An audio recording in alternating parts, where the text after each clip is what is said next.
Hi, I'm Juliana Zamid from Malta Today. We are going to be talking with Saleh and Fiona from the Boycott, Divestment and Sanctions movement, where we will be asking what the movement is about and how it can be implemented in Malta.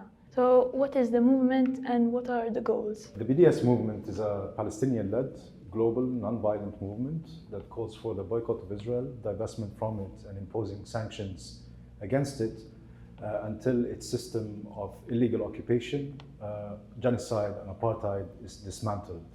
It's a movement that is rooted in international law, and it focuses on complicity in Israel's crimes against the Palestinian people, complicity by states, by institutions, and complicity by corporations.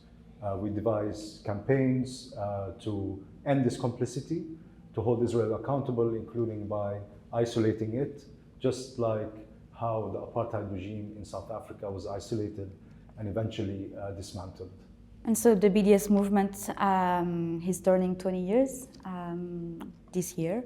It has been a movement that led from Palestine but became a global movement as well, with partners and BDS groups all over the world, from Canada to Chile, from Brazil to South Africa, from Senegal to Norway, Oman, Jordan, New Zealand, Japan, and so representing or having partners representing millions of people, from the grassroots organization to civil society organization, trade unions, political parties that are committed to end the complicity of their government, corporation and institution with Israeli regime of settler colonialism, occupation and apartheid, and now genocide against the Palestinian people. What role do you see Malta playing? How do you intend to implement the movement in Malta? So Malta, being a state, having has the role to uphold international law and impose sanction on Israel for its human rights and international law violations.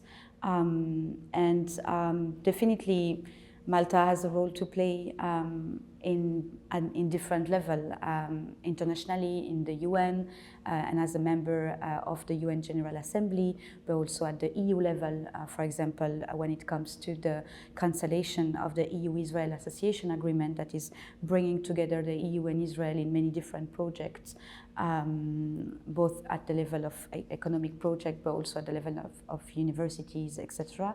And then locally at national level, there are several ways for Malta to actually ensuring accountability for Israel crimes, which, for example, comes to the question of ports.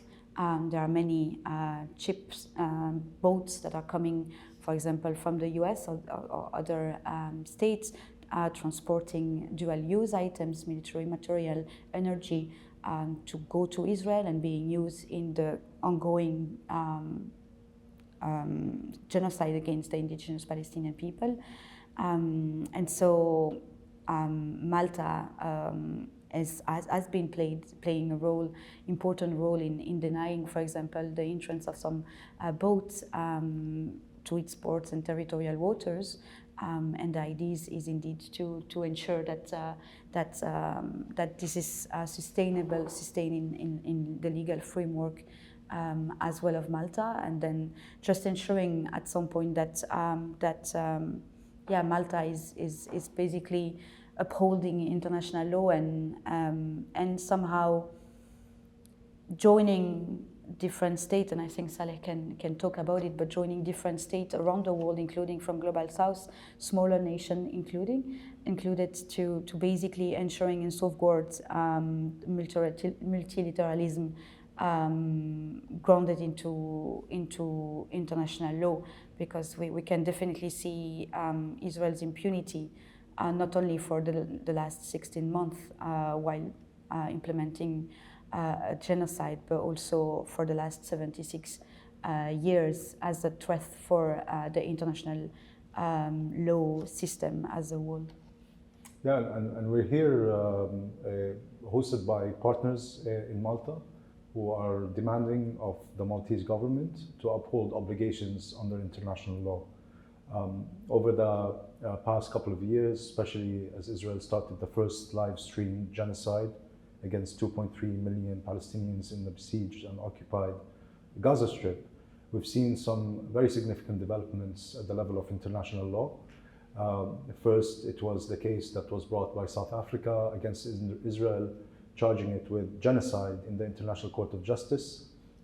This is the highest judicial body of the world, and it had ruled that Israel is plausibly committing genocide against Palestinians, which means that other states have an obligation to prevent genocide.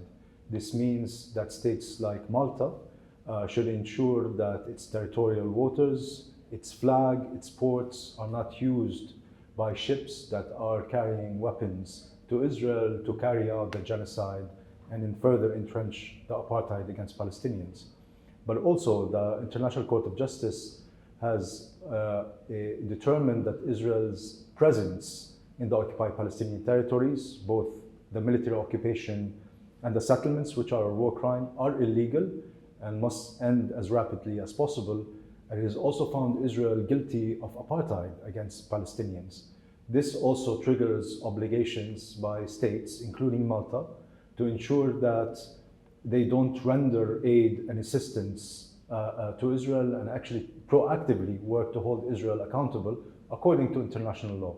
So the ports and the territorial waters is one thing, but cancelling the EU-Israel Association Agreement is not discretionary. It is actually an obligation under international law. Suspending Israel from the General Assembly is also an obligation to hold it accountable, to uphold the UN Charter, international law, and so on, and other forms of measures, including on the banning of trade with Israel and ensuring that companies that are domiciled in Malta do not have any businesses with Israel or business that supports Israel's regime of genocide and apartheid. So through the Maltese partners, these demands are made to the government, and this is why we're here to, more kind of foster the movement and make these demands heard by the government. Some might argue that engagement is more effective when it comes to fostering change rather than a boycott. What do you think about this? I'm not sure I understand the question. Can you? So it's better to have engagement with companies and try to foster change through that by telling them, listen. I mean, I think the theory of change of the BDS movement is to build strong popular power to kind of force companies, institutions, and government to respect and uphold international law. And so there are a range of different tactics that can be and strategies that can be applied. And I think it can be applied by also a range of different stakeholders and actors in the civil society and the society in general. So some might prefer to indeed have discussion with private sectors or with institutions to kind of discuss and convince them to basically respect their and implement their obligation, as Saleh mentioned. And some will more be like in terms of organizing at grassroots level and basically force them to uphold with international law. I think it's history teaches as well that I would say those having the power tend to not give up, or not give up power, but more kind of, they need kind of the pressure from the streets at some point. So there are different tactics that needs to be applied depending on the strategies. The most important is I think it's just continuing to be principled and ethical, and then seeing the different tactics that can be applied in order to ultimately ensuring the end of complicity of Maltese or international companies that are involved in international law violation or Palestinian rights violations. But I think we have to be clear that after 17 months of live stream genocide, 76 years of settler colonialism and apartheid, Israel is a criminal regime. And this is not something that is not known. This is something that has been a truth uncovered not only by the media, but by, we've been mentioning the International Court of Justice and its findings, various UN investigative committees and reports that have exposed Israel's criminality. So any company that wants to do business must be aware of this and must ensure that it is not complicit in these crimes against the Palestinian people and violations of international law. And so, yes, while there are different tactics, we've reached the stage, and because what is very important to recognize, that Israel's settler colonial regime of apartheid and genocide is not able to carry this out if it was not for the complicity of states and corporations. So it is only because there is complicity that Israel is able to carry this out. So, and companies should know this, and they should see how others as well have taken action to end the complicity. Like, for example, the Norwegian sovereign fund, one of the largest sovereign funds in the world, has divested from Israel bonds of what is worth over $500 million.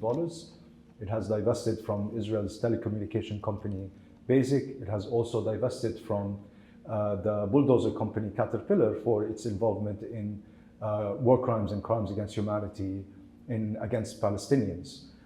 You have states that have taken action. Malaysia, for example, has shut down its ports to Israeli ships and ships that are destined to Israel. Colombia has stopped shipments of coal to Israel. Bolivia has ended their diplomatic relations with Israel. So we are in a situation where the criminality of Israel is very well known, very well exposed, and therefore there's absolutely no excuse or no reason for a company to maintain a business relation with Israel. So yes, I think, speaking and engaging is important, but we shouldn't give the companies any excuse to carry on with this complicity, because it plays a direct role in these crimes against the Palestinian people. Do you think a boycott can come off as anti-Semitic? No, absolutely not. The boycott is not targeting people for their identity. The boycott targets complicity, and it is rooted in international law. You're looking at a relationship that contributes to the violation and harm of people, and you're saying, we want to end this harm. One of the main principles of the BDS movement is the ethical duty of do no harm and let no harm be done in your name. And this is, again, kind of rooted in international law. But I think very important also to note here that the BDS movement is an anti-racist, anti-discriminatory movement with progressive Jewish groups being a very important and crucial component of it. For example, Jewish Voice for Peace in the United States is part of the Jewish movement, of the BDS movement. Others across Europe as well, and Fiona can speak to that. So it is a human movement that must stand very firmly against any form of discrimination or racism, including against Palestinians, against Arabs, against Jews, whoever it is. It is at the heart of it an anti-racist, anti-discriminatory movement. We can see many groups. I mean, Saleh mentioned Jewish Voice for Peace. There are many groups in different European countries, in Germany, in Belgium, in France, in Ireland, in the UK, etc., that are also firmly standing to condemn the instrumentalization of their faith and their history by Israel. And so yeah, we have lots of different groups across the globe that are joining the BDS movement and are involved directly in boycott campaigns, divestment campaigns, and calling for sanctions against Israel for its crimes against Palestinians. Israel's participation in the Eurovision sparked a lot of controversy. Do you think the Eurovision should be included in boycotts, and why? It is. So the BDS movement is calling for the boycott of the Eurovision. It's calling for not broadcasting the Eurovision. It's calling on participants to basically not going and boycott Eurovision. It's also calling on people to not watch it, and for groups, for example, to really problematize this and amplify this call from Palestine, directly from Palestinian artists, cultural figures, and organization, because the Eurovision is really used to doing art washing. I mean, it's really used to whitewash the crimes of Israel against Palestinians. So many Palestinian artists have been were killed by Israel during the genocide in Gaza and through the last 76 years. So many Palestinian artists are now in prison, in jail, without any charges, no trials. So yeah, there is clear boycotts for the Eurovision, and I'm ending in saying also that when Israel is sending a singer at the Eurovision, it's a cultural ambassador of Israel, and so this singer is basically really representing an apartheid state, a genocidal state, and so it should be boycotted as. And I mean, as it is also to mention the double standard that we are seeing here, because Russia, for example, is not participating. It has been suspended from the Eurovision for its illegal invasion of Ukraine. So it's past time to actually suspend Israel from the Eurovision as well. Yeah, we ask basically for the world to treat Israel for what it is, a settler colonial apartheid regime that is carrying out a genocide. And this is not Palestinians saying this, this is the highest judicial bodies and legislative bodies of the world, the International Court of Justice, the International Criminal Court, which has issued arrest warrants against Israel's top leader, the Prime Minister Benjamin Netanyahu, and the previous Minister of Defense, Yoav Gallant. It is the UN General Assembly that has said that Israel should be put under sanctions of, for example, a military embargo, of a banning of trade, of an imposition of sanctions against those who are responsible for these crimes. And so it should not be allowed the opportunity to whitewash these crimes and to cover these determinations of its criminality. So Eurovision is one, but also Israel should not have a place in FIFA. It should not have a place in the Olympics. It should be treated exactly for what it is, and like how apartheid South Africa was treated when it was imposing that criminal regime against the blacks over there. It should not have this space in these organizations and these fora, and as long as it does, these organizations like the Eurovision should be boycotted. Many Maltese consumers might unknowingly purchase products linked to Israel. How can we be aware of what products and brands are linked to Israel? Are there any resources online? So the BDS movement runs targeted campaigns against companies that are complicit in Israel's crimes. And we have a criteria for the campaigns. The first criteria is the complicity of this company. The second is how much we're able to build work to boycott it or work against its complicity with others. So the climate justice movement, feminist movement, LGBTQ, and so on. So the intersectionality. The third criteria is how much this campaign can create a noise, if you want, and be able to reach wider audiences. And finally, most importantly, is how much we're able to win this campaign. And so in the BDS movement, we believe by being targeted, we're able to have more impact than having kind of wide lists of brands or companies to boycott. And so I would urge anybody who wants to contribute, be part of the movement, ensure that they're working to end the complicity, to visit our website, bdsmovement.net, to look at the campaigns that we are running and see how it relates to their context and how they're able to contribute. I think there is also like two levels. There is the level of what we can do as individual, as consumer, and then indeed the very basic is when you're going in supermarkets or like to check every ingredient or every like vegetables or fruits that you're buying.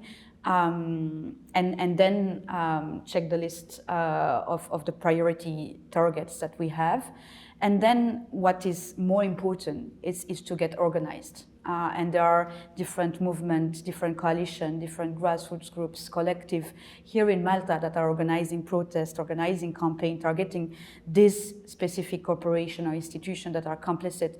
And it's really the idea of building people's power, collective power, that can then really take all the power from the street to go and target this complicity in order that they can feel the heat and that we can have an impact, whatever on the reputation of this complicit institution or corporation, but also on shareholders, on different aspects in order that ultimately they end the complicity with war crimes, crimes against humanity, of apartheid and genocide.